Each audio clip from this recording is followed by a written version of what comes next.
Necesitas reír. I'm Frank Lee, and these are Odd Things.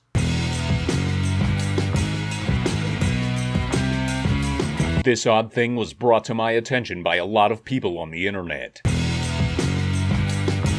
Utah. Dun-dun-dun-dun. In the middle of the Utah desert, a mysterious monolith boggled minds for over a week. Dun-dun-dun-dun. Upon hearing these reports and watching these videos, I knew I had to investigate. So, I made my way down to the Beehive State. Dun-dun-dun-dun. Since travel is heavily restricted on the roads, I decided I was going to jump into the Colorado River on my paddleboard and make my way down to Moab. Dun-dun-dun-dun. After arriving an hour and a half later, I headed to the Dun-dun-dun-dun. Bureau of Land Management to figure out where the monolith was. Dun-dun-dun-dun. And I politely asked them, "What do you know about the monolith?" They told me that they weren't allowed to divulge any information about the whereabouts of this monolith simply because they wouldn't want it vandalized, stolen, or otherwise harmed as it is private property. I politely informed them that my intentions were pure and that I would never do anything to damage another national landmark that has just recently been discovered. After a heated exchange of unprovoked insults, I decided I was going to make my way myself.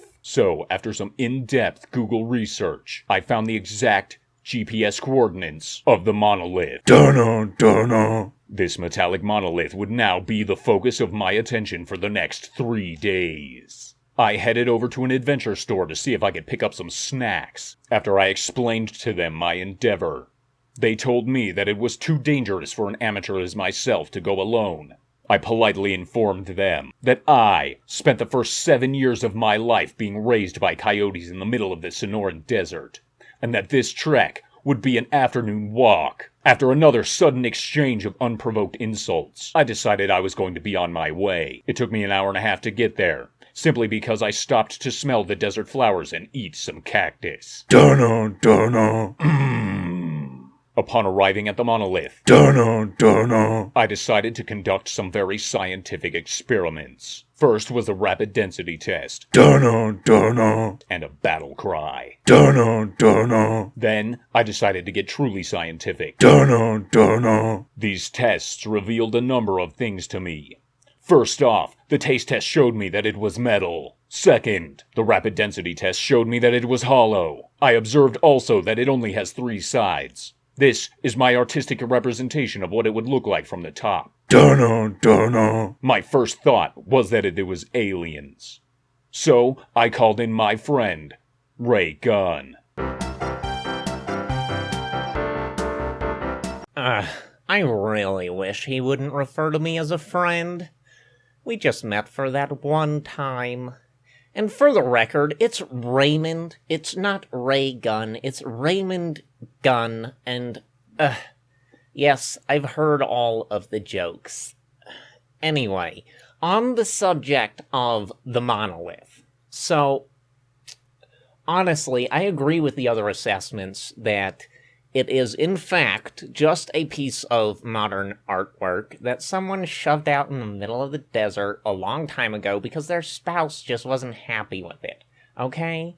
But, you really shouldn't listen to Frank Lee, okay? He is an incompetent boob. What does he know? Recently, a strange development has happened, and I feel I must enlighten you. But this is where it gets odd.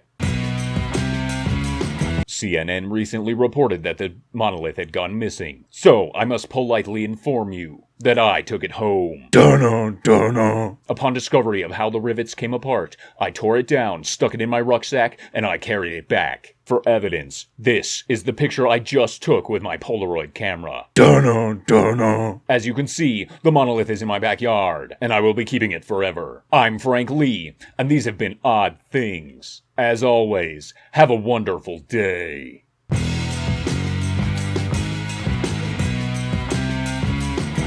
Dun-dun-dun-dun.